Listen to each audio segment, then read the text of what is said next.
Okay, everybody, thanks for stopping by. Today's video, we're going to get better light than this.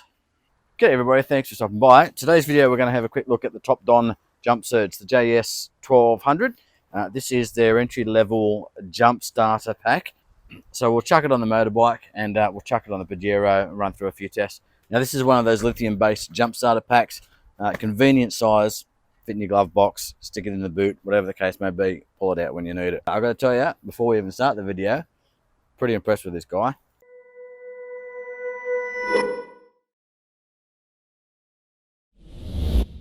Right, so the thinking is, if we're going to test it, we might as well test it on something that's got a flat battery. And funnily enough, I've got that exact thing. But we're going to start small, and I've got the Yamaha WR250 sitting in the shed. And if you're an idiot like me, and I know you are, I used to go in and turn that on and start it and run it and whatever, just to keep the battery charged and keep it turning over and keep the fuel going okay. And then one day I just forgot to go in, and I've got in, I've turned it off, but I haven't turned the key all the way off, which means that I left the lights on and the battery just went flat. We'll drop that seat off and we'll hook it up and we'll see if it works. But at the end of the day, it's just a jump starter, and I guess all we really need to do is test whether it jump starts. There's nothing fancy about this product. Now these retail for sub $100, I believe it is. I've seen them on eBay. I haven't seen them necessarily pop up on Amazon, but I'll put a link down in the description. I've asked Topdon to let me know what's the best way to get one of these, to buy one of these. Either way, if you're interested in one of these, I'll put it down the bottom. Keeping in mind, this channel's not about trying to sell you stuff. Literally just like to provide you information and my experience on the products. At the end of the day, I don't care whether you go and buy one or not. Just trying to show you what it looks like. Again, because I like to, when I'm interested in the product, I like to jump on YouTube and I like to go and see people using it, and that's what I try and give back, and that's what this is about. So buy one, don't care. The real benefit to these, obviously, is this is going to chuck in the glove box and you forget about it. With your lithium chemistry, that's going to hold, you know, anything up to 75–80% charge for a long time. So if you need to pull it out and use it, it's going to save your ass, basically. The Pajero doesn't get driven too much anymore, other than going on weekend drives, and we'll go onto the beach tomorrow and we'll put in some footage and might be an upcoming video. That means it sits in the driveway for 5 or 6 days in a row, and I have killed the battery doing that. Luckily, Supercheap took it back. It was still in the warranty period. It's just not getting topped up, basically, and I think I'm killing this battery as well. Every now and then I remember to put it on a trickle charger when I'm away for work, etc., but it doesn't happen all the time. I'm expecting to have issues with that battery. So to have one of these just sitting in the car, just in case, because I like to go camping in that thing, and when I camp, I like to be away from everybody. Like, I like finding a hole in the wall, you know, in the bush, and just going as far down that track as I can, where nobody's going to find me and nobody's going to come and camp anywhere near me. That's my kind of camping, and I like to do that alone. Me and the dog. Out in the middle of nowhere, no one around. So if that battery starts to give me grief, and it gives me grief when I'm in that situation, I've got the lithium set up in the back, but I would have to physically dismantle that, pull it out, go and put it near the front. And I think I've got some jumper leads in the car there somewhere, I think. And then jump it that way. So I wouldn't be completely lost. But compared to just being able to pull this out of the glove box, hook it up and go, completely different as far as convenience goes. We might just give you a quick look at it. There's not much to it. It is a fairly basic and straightforward product. This is the Topdon JUMPSURGE or JS1200 model. This is the entry level, so this is the smallest pack that they've got. And now this will do up to, I believe, a 4-litre diesel or something like a 7-litre petrol. So it's going to have no issues.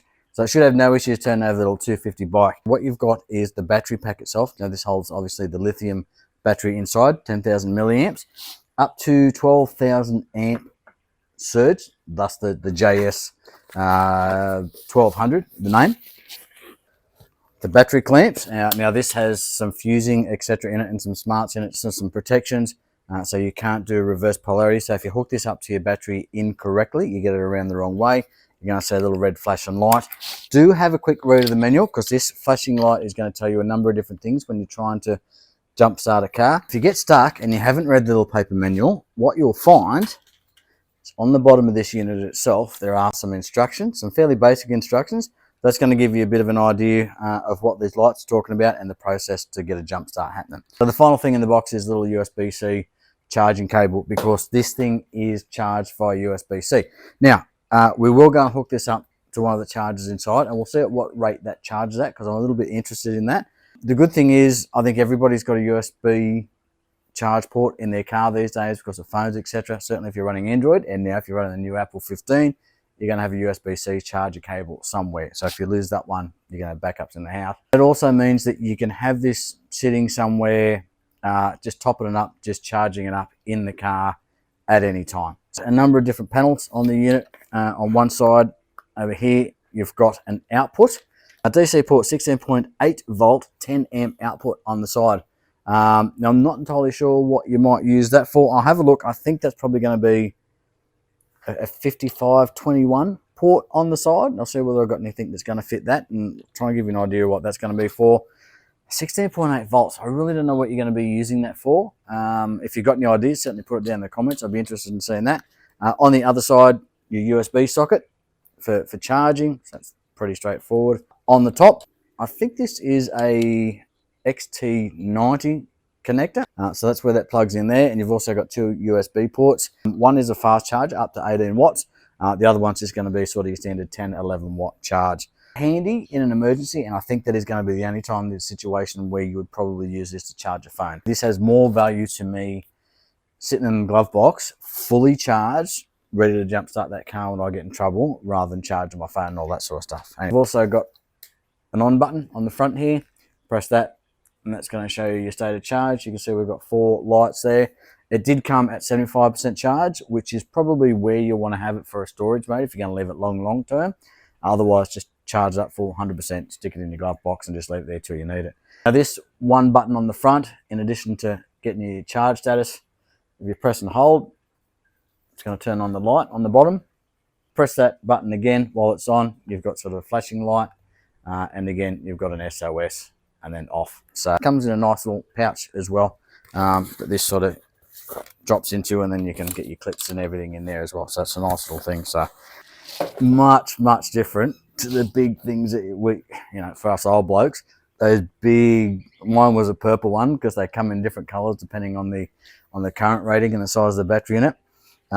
Yeah, so mine was a big purple one. I can't remember what it was, but it was a massive thing with a tiny little lead acid battery. If you've worked with batteries, and look, I think most of you probably have, if you've got a car, just literally a case of putting positive to positive, negative to negative. Now, I do have to say, these are some of the best clamps I've seen on jump starters or anything else that clips onto a battery. These are really nice. They're solid. The spring in them is really solid. The cabling on it is good size, albeit that you can get easily misled by thinking that the size of the cable or the amount of copper that is in this based on the diameter of this wire. I've got some jumper leads in there that I've got, and it always comes up in different forums. Jumper leads are rated at 200 amps, 300 amps, whatever the case may be. Can I use that to run from the front battery back to my DC charger? And the answer is no, you cannot.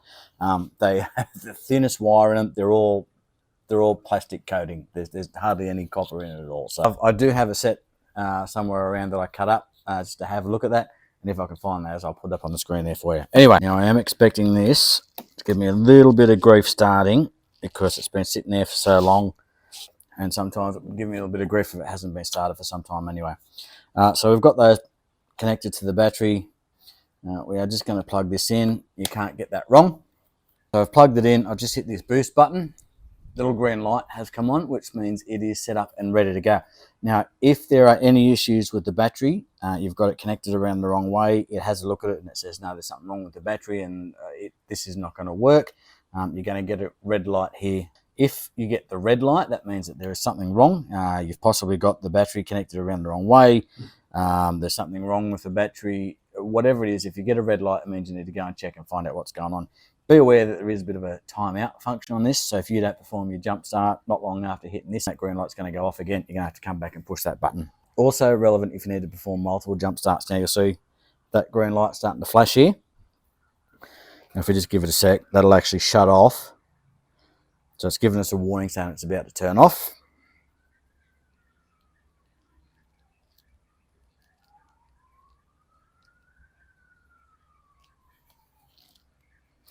And there it goes. So it probably gives you maybe 15 seconds, I suppose, of a warning by starting to flash. So again, I'm expecting this to give me a little bit of a challenge.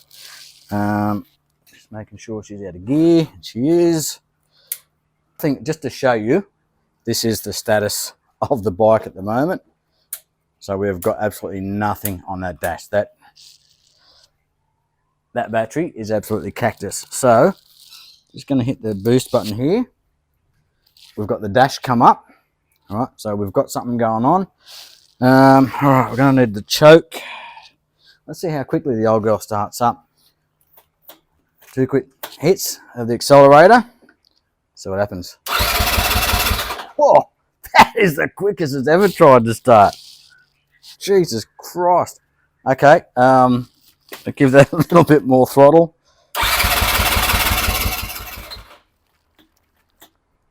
Oh, okay, now that time frame that we were trying to do that, it's now shut off again. So go back, hit the boost button, see how we go. All right, she's almost there.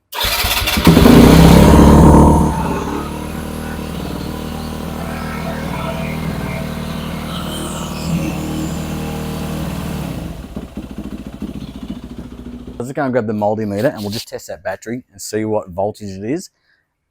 I'm not going to be surprised if it's like under 5. All right, we are 0.13 volts.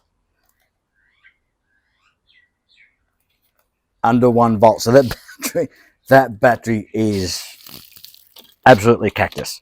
While we're jump starting this, that battery may as well not even be there. Literally, all we are using that battery for at this stage, based on that voltage, is just to hold the clips onto. It's at that sort of voltage, it's not going to take another charge. So recently, I've got a history of killing some batteries. So the one in the Bajero, the couple in the Caravan, and the one on the bike, I really need to be paying more attention. So with that in mind, this thing has probably turned up at the right time for me. Anyway, okay, so flashing red and green basically means that we've tried 4 jump starts within 10 minutes. Please disconnect the clamps, reconnect, and try again. All right, what we might have to do is actually disconnect this unit here. Again, because this seems to have the smarts in it. This thing just seems to be the battery pack. This is the thing with the smarts. All right, so our flashing light's gone out. Probably just keep this clamp connected to your battery and then just pull this out of the battery pack. Now, these are the things I wanted to know when they sent this out to me. So it's good to know that whilst it's all connected up, we've got our 4 lights showing the battery capacity on the front. It's connected up. These clamps are not active until we hit that button on the side and that light goes green. That means there's no voltage, no current, no anything traveling through these clamps. Even though our display lights on the front show us the capacity, these things, just make sure that green light isn't on, these things aren't active. You can see we can make contact with those. So that's good to know. So you can connect this up. Again, look, I think I'm probably still going to recommend just purely for safety perspective, and I guess there's a redundancy to your safety in that this has got some smarts in it so you can't cook it and break it and whatever. But, you know, why have it connected if you don't have to while you're getting it, while you're hooking it up to your car? Just a little bit of an extra safety measure. But anyway, part of the thing that I'm curious about testing is what voltage is this going to be applying to the battery? All right, 16.16 volts. So that output that's on that side DC output is going to be straight from that battery. So I'm curious to see whether this is going to be regulated. We'll try and flatten this a little bit, and that has now gone down to 75%, effectively because the battery is now under load. So that's why that voltage has dropped, and that makes some sort of sense. Let's just get it started again. Oop.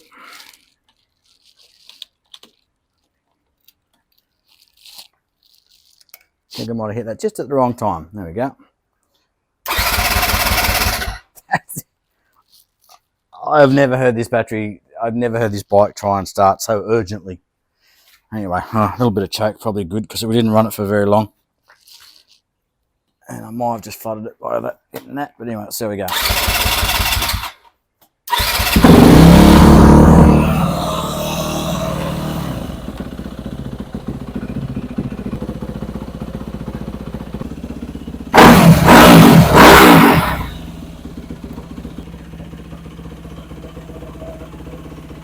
All right, so our next test is going to be, we'll just disconnect the battery on the Bajero.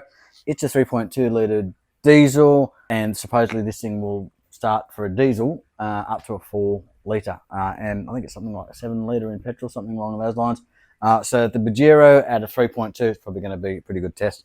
So this thing is small enough to be able to throw into your backpack when you go for a ride if you've got a battery that's having jump start issues.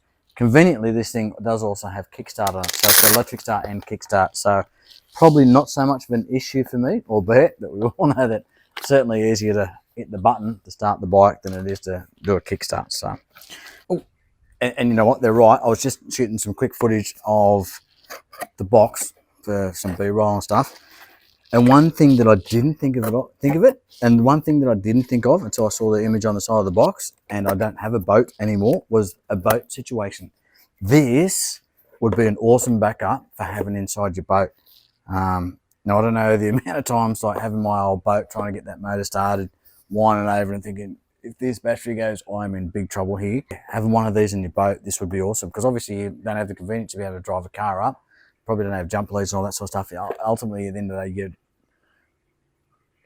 if you run into that situation, you're probably going to have to get a tow in. But if you had one of these in there, yeah, this for a boat, no brainer. I didn't really think of that, so good point.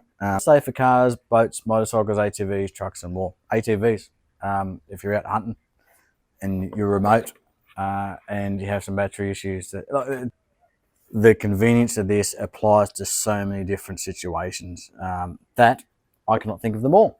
So it's going to be up to you and to consider your situation as to whether one of those will be useful in that scenario. To give this a shot on the Pajero, I was going to go and do the motorbike and start with the smallest engine and then go and try and start the Commodore and then come to the Pajero. But I figure if it's going to start the Pajero, it's going to start the Commodore. So there's no point messing about with that. What I'm going to do is disconnect the ground wire from the battery and then connect this up to that. So it won't be connected to the battery itself, just be connected to the jump starter, and we'll just try and start it that way. Just using a new camera. So this is the DJI Action Osmo Action 4 with just a cheap wireless mic. So please let me know down in the comments whether you're hearing me all right and whether the audio is okay, if you're happy with this. My older camera has started to pack it in. You may or may not have noticed. Some people have mentioned it to me.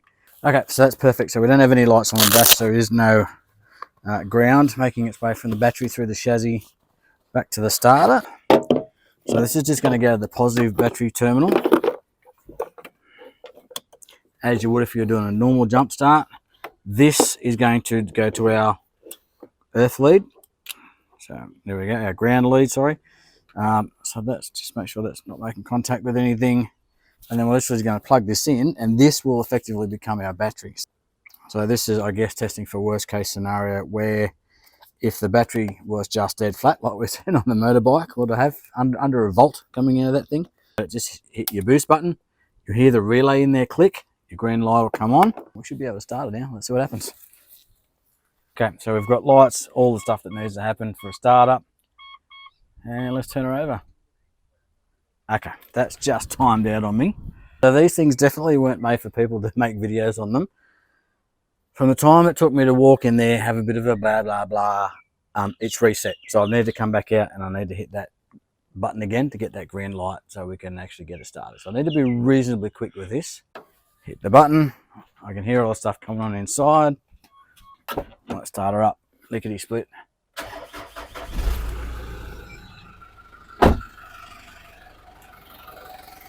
There we go, nice and easy. So what we might do is just go and turn it off. Hang on. What I'd like to do is just start it a few times, maybe 3 or 4 times. I'm not going to go and try and just drain this thing 100%. I just want to see if I can get, like, 4 or 5 out of it. We've already started the bike a few times. Let's just have a look. We're still showing 75%. Green light. Try her again. Just going to do a couple of these in quick succession, so stick with me.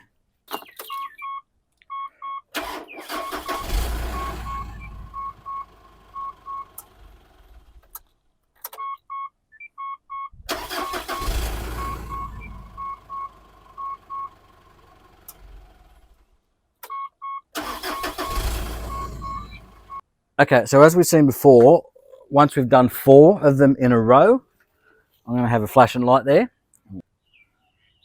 So you can see that flashing light. So it's flashing red and green.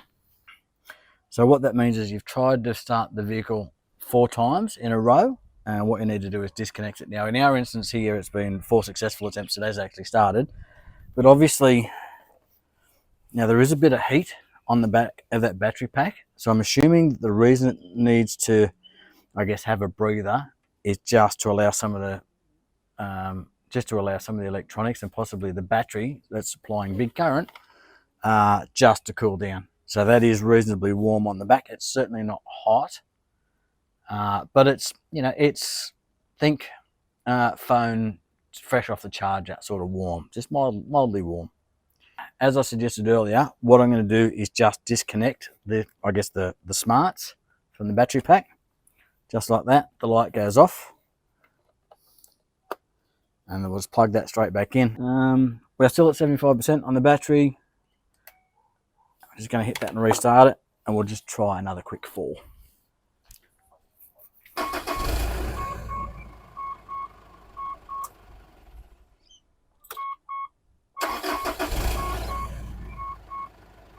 So we've just timed out, so just come back and hit that button. All right, what do we got here? So I've got a red light on this now, which is just saying correct. It is pretty, well, look, again, it's not super hot, but it is pretty warm. So we are pushing it a little bit. Again, this is, you know, 3.2. It said it'll do a diesel up to 4. And what do we started? 6 times? Pretty in fairly quick succession, sort of, you know, a matter of so many minutes. We'll just disconnect it and then connect it again.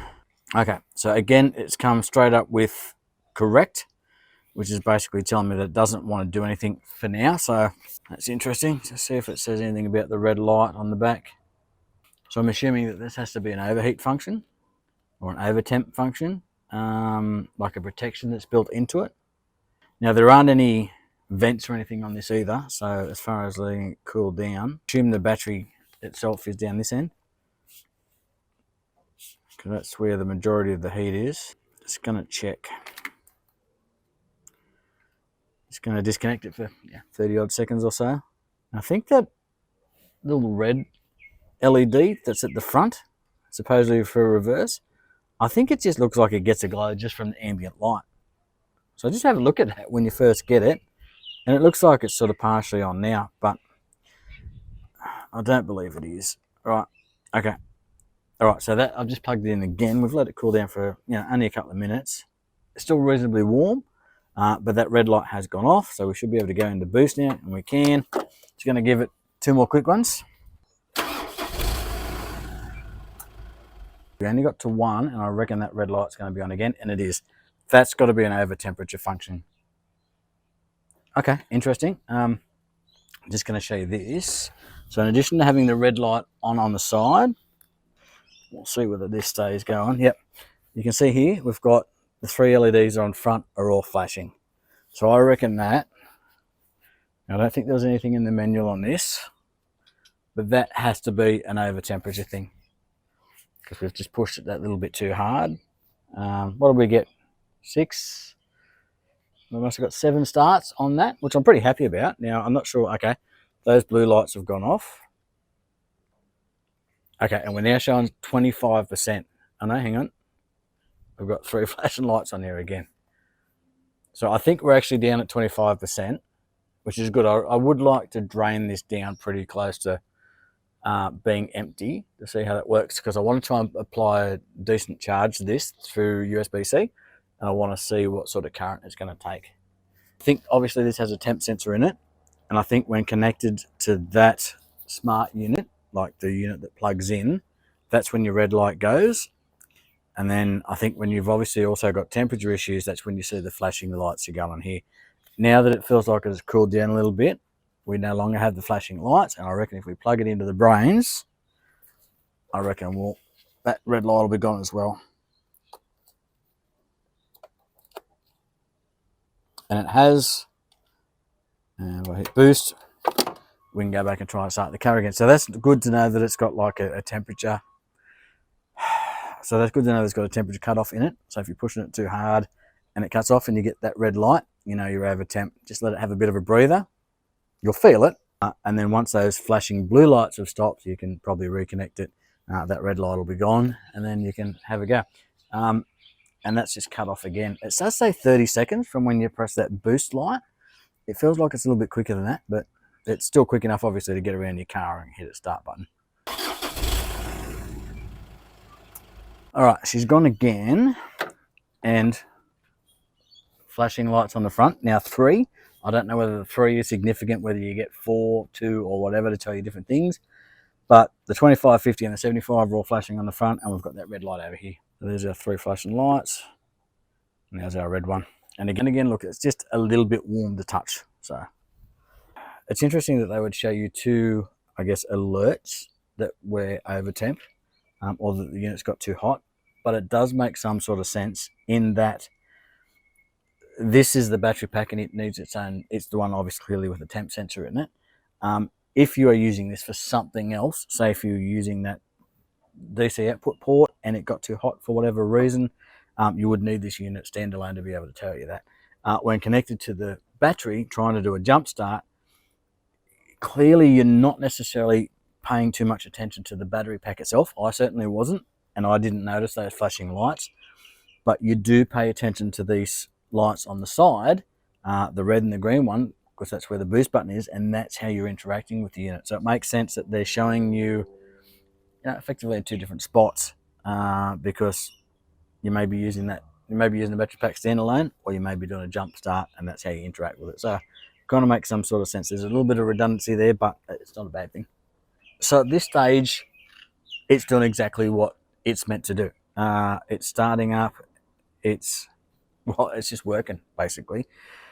And I guess for all of us, it doesn't matter what the product is, so long as it just works, then there's not really much to say. I know it becomes a disappointing review, but it's just working. I'm still not entirely sure that we're getting 18 watts out of the USB port. Neither here or there. Frankly, I don't care about that. I just wanted the jump functionality to work, and it's working. It's doing perfectly. It's overheating, but I have pushed it a little bit. I guess this is a reasonably sized diesel engine for the size of the jump starter. It will do up to, again, 4 litres for the small jump starter that we've got here, the JS1200. But I would probably recommend, if you're looking at jump starting these, I think there's a 2000, a 3000. I'd probably go to the 2000. And there is one, and I did jump online and have a quick look at the prices. These tend to go for around about the $90, $95. That's Australian. That's what I've seen them on eBay and on a few different websites. If you're looking to go for the 2000, I think that's around about between 105 and 115. So I think probably for the extra 10, 15, 20 odd dollars, I think I'd probably be going for the 2000. So that'd be the JS2000. I'm assuming it's called the same. I'll put them on the screen, and you can make a judgment call. There's a 4-wheel drive shop locally that's selling these, and they've got the 2000 for, I think they had it done for $105. So I think tomorrow I'm going to duck down and pick myself up the 2000. This one will stay in the Commodore, and then the 2000 I'll put in the 4-wheel drive in the Pajero, and it'll stay in the glove box. So I'll have one in each. So it is taking quite a while to cool down this time. I'm just going to disconnect this and just see whether this resets quicker, because she's still warm. Okay, and now it's gone off. So we let it sit there for quite a while to cool down. Look, I guess it was sitting on the plastic. I don't know, maybe it's cooled down a little bit now that I've picked up and it's got some free airflow. It's turned off.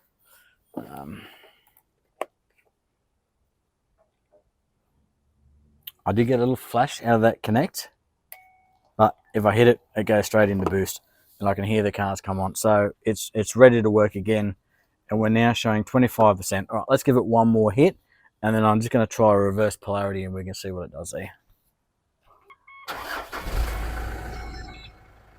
Okay, and she's gone again now. So no, okay, it hasn't gone. It's allowing me to. I thought that red light had come on because the dash lights had gone off after I turned the car off, but it's ready to go. I can't help it with one more. All right, and we're back to the overheat. So what I want to do is just going to disconnect it straight away and just see what she does. Again, warm to the touch. Probably the hottest it's been yet, even after the 4 starts. Pretty quick, and it still feels reasonably warm. Let's just see whether it's going to let us do it a jump start. Right, that red light flashed, but it's going straight back to boost, so it's ready to go. Okay, just going to disconnect it. I'll just put that down to let it cool down. But that was just FYI for the last 2 starts that we're showing 25% on the battery. So we're getting down there, and it's still doing its thing. While we're here is the Topdon JS1200, and I've got to say, it is still warm, but this thing has proper impressed me. So, I mean, just through the fact that it has just actually worked and done everything that it needed to do. But let's do this. Let's go. I don't like doing it, but I'm really putting my faith in this thing here. Red to black. Black to red. Topdon, I'm hoping you got this right, fair dinkum. Otherwise, I'm going to have a very hot battery pack in my hands very, very quickly. All right, so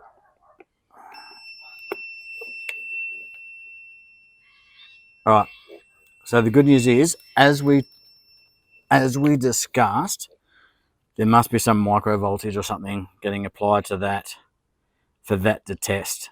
And interesting, when it said there was a red light and there was buzzing, I assumed like just a buzzing, like a, you know, like a capacitor about to go or something like that, just some sort of electrical buzz. I didn't actually expect a beep. They probably should change that word to beep.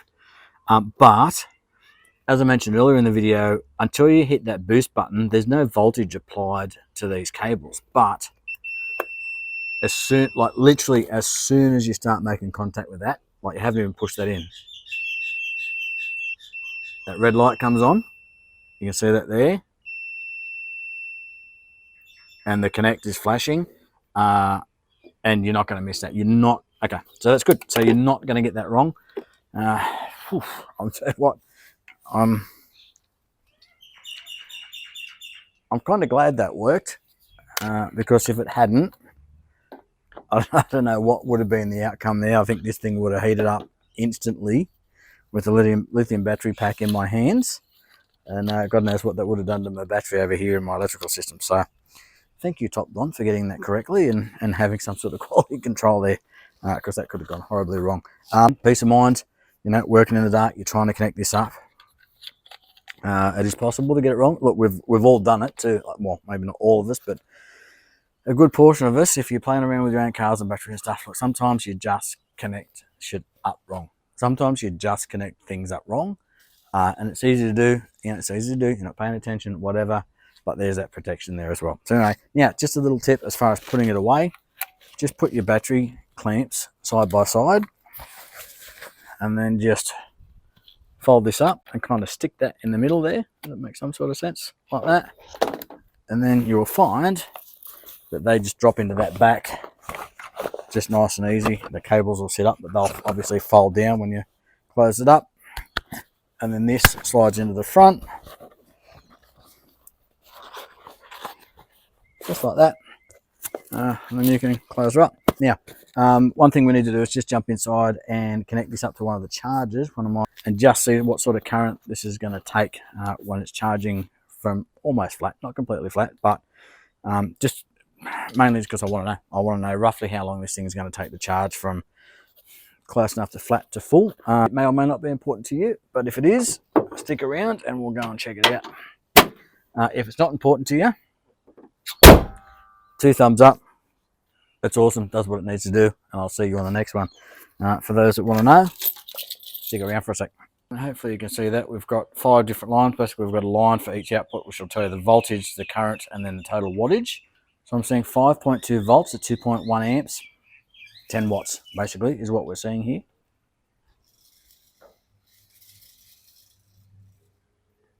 So that on the right-hand side, that's one she's plugged into. So 10 watts, I think that's shown. Yeah, so basically 10 watts there. I'm just going to plug it into the next one, because sometimes, I don't know why, I guess it's the older power delivery port, 3.0. Seems to be a little bit more compatible with some things. and sometimes I'll get a higher current out of it. Actually, let's go. Yeah. So it's more compatible with the power delivery port 3.0 instead of the 3.1. Clearly, it's a newer technology, the 3.1, and it just I've just found that some things with my phones and stuff that are a little bit older, like I've got a Google Pixel 7, I think it is, or even the Samsung Tab S8 Ultra, they will work better on the 3.0. And you can see here, so we were getting 10 watts on the 3.1, and it was going 5 volts at 2 amps. We've switched over to the 3.0, and we're getting 9.2 volts at 2.1 amps. So we're basically seeing 18, 19 watts.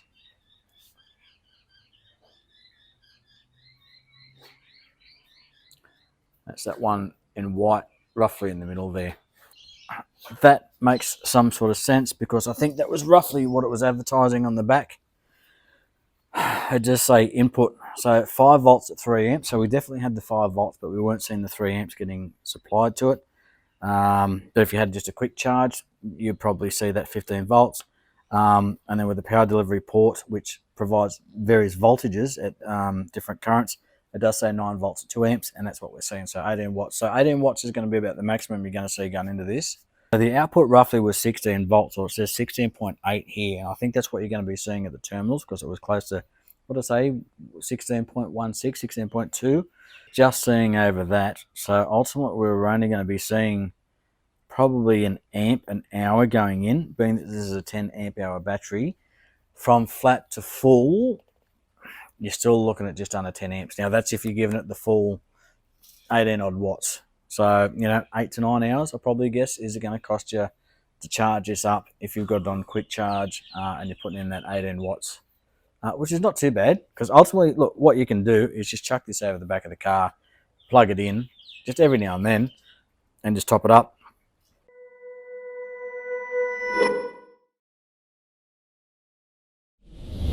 So that's been the Topdon JS1200. Again, hadn't heard of Topdon before they reached out to me and asked me if I wanted to do a review on this product. They did give me a few options. One was a battery tester, and the other one was like a OBD2 reader. Neither of those was something that I thought that I could put through some proper tests and do a review on. I picked the jump starter. I thought that was a good fit, and knowing that I had some batteries that were on their way out, I thought it was a pretty good idea. And I've been really happy that I did. Especially for the price point, very impressed with the price point. Like one of the local ones that you can get from iTech, they're about $200. So that's comparable. I think this has the iTech one has something like a 1500 amp rating. They're similarly rated as far as the vehicles that they're capable of starting, but this one's half the price of the iTech. Now iTech is typically known as being on the cheaper end of the scale, so to be half price, this thing's a no-brainer. So if you look at the iTech one for a couple $100, maybe take a look at this one. Not telling you to go buy it. It's up to you to make that decision. I don't want to influence you one way or the other, but certainly put this one on your radar. Go and have a look at it. I've been very impressed. And what's impressed me the most is not only the convenience of these things, but that's not specific to this unit itself, but the safety and how I've seen it perform under pressure. I mean, the reverse polarity protection worked, the overheat function worked. It's just done everything that was expected of it, and it's done it without an issue, and that's all I can ask. So anyway, thanks very much for stopping by. So that's been the JUMPSURGE. So that's been the Topdon JUMPSURGE JS1200. It means I don't have to immediately go out and buy another battery for the motorbike. I can just hook this up and get it started and let it run in the shed and get around to that battery when I need it. So that's it. Thanks very much for stopping by. Nice to see you again. And we'll catch you on the next one.